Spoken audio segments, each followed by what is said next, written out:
എല്ലാവർക്കും വളരെ പ്രധാനപ്പെട്ട ഒരു പെൻഷൻ അറിയിപ്പിലേക്ക് സ്വാഗതം. സംസ്ഥാനത്ത് ക്രിസ്മസിനോടനുബന്ധിച്ചുള്ള പെൻഷൻ തുകയും മറ്റ് ആനുകൂല്യങ്ങളും വിതരണം ചെയ്യുന്നതിലേക്കായി സഹകരണ ബാങ്കുകളുടെ കൺസോർഷ്യത്തിൽ നിന്നും വായ്പ എടുക്കൽ നടപടികൾ സംസ്ഥാന സർക്കാർ ആരംഭിച്ച സാഹചര്യത്തിലാണ് മറ്റൊരു സന്തോഷ വാർത്ത എത്തിയിരിക്കുന്നത്. കുറച്ചു ദിവസങ്ങളായി അനർഹരായവർ ക്ഷേമ പെൻഷൻ വാങ്ങുന്നതും ഇതിനെതിരെ സർക്കാർ പുതിയതായി എടുക്കുന്ന നടപടികളുമായിരുന്നു പുറത്തു വന്നുകൊണ്ടിരുന്നത്.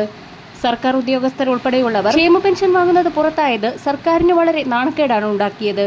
എന്നാൽ ഇപ്പോൾ ക്ഷേമ പെൻഷൻ നിലവിൽ കൊടുത്തുകൊണ്ടിരിക്കുന്ന മാസത്തിൽ 1600 എന്നതിൽ നിന്നും ഒറ്റയടിക്ക് 400 രൂപ കൂട്ടി മാസം 2000 രൂപ ആക്കി വർദ്ധിപ്പിക്കുന്നതിന്റെ വാർത്താ അപ്ഡേറ്റുകളാണ് എത്തിയിരിക്കുന്നത്. വാർദ്ധക്യകാല പെൻഷൻ, വിധവാ പെൻഷൻ, ഭിന്നശേഷി പെൻഷൻ തുടങ്ങിയ വിവിധ സാമൂഹ്യ സുരക്ഷാ പെൻഷനുകളും സർക്കാർ ധനസഹായത്തോടുകൂടി വിതരണം ചെയ്യുന്ന വിവിധ ക്ഷേമനിധി ബോർഡ് പെൻഷൻ ലഭിക്കുന്നവർക്കും 2025 വർഷം സന്തോഷകരമായ ഒന്നായിരിക്കും.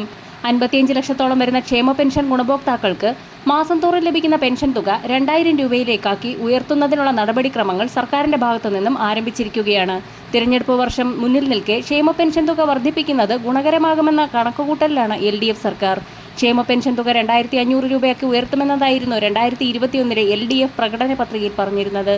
എന്നാൽ 2021 പുതുക്കിയ ബജറ്റ് കൂടാതെ 2022-23 വർഷം, 2023-24 വർഷം, 24-25 സാമ്പത്തിക വർഷങ്ങളിലെ ബജറ്റ് അടക്കം 4 ബജറ്റുകൾ ധനമന്ത്രി KN ബാലഗോപാൽ അവതരിപ്പിച്ചെങ്കിൽ പോലും അതിലൊന്നിൽ പോലും 100 രൂപയുടെ പോലും വർധനവ് വരുത്തിയിരുന്നില്ല.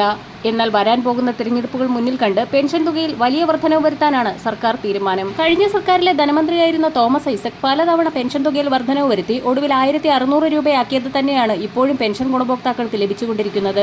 ഭരണം തീരാൻ കേവലം 16 മാസങ്ങൾ മാത്രം ബാക്കി നിൽക്കെ ധനമന്ത്രി ബാലഗോപാലിന് മുന്നിലുള്ളത് 2025-26 ബജറ്റും 2026-27 ബജറ്റും മാത്രമാണ്.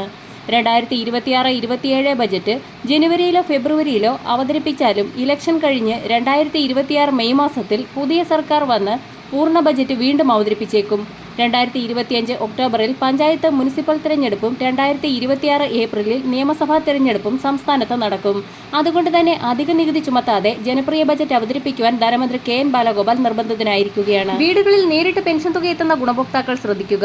വീടുകളിലെത്തി പെൻഷൻ തുക വിതരണം ചെയ്യുന്നതിലെ ക്രമക്കേടുകൾ പരിഹരിക്കുന്നതിനായി ഇനി മുതൽ പെൻഷൻ തുക വീട്ടിൽ എത്തിച്ചേരുന്ന സമയത്ത് ഉദ്യോഗസ്ഥർ പെൻഷൻ തുക വിതരണം ചെയ്യുന്നതിന്റെ തെളിവുകൾ പുതിയതായി വികസിപ്പിച്ചെടുത്ത ആപ്പിൽ അപ്ലോഡ് ചെയ്യുന്നതായിരിക്കും. 2025 വർഷം ആരംഭിക്കുമ്പോൾ പെൻഷൻ ഗുണഭോക്താക്കളെ സംബന്ധിച്ചിടത്തോളം പെൻഷൻ തുക വർദ്ധിപ്പിക്കുന്നത് വലിയൊരു ആശ്വാസകരമായി തീരും. വരും ദിവസങ്ങളിലെ പെൻഷൻ അറിയിപ്പുകൾക്കായി ചാനൽ സബ്സ്ക്രൈബ് ചെയ്യാൻ മറക്കാതിരിക്കുക.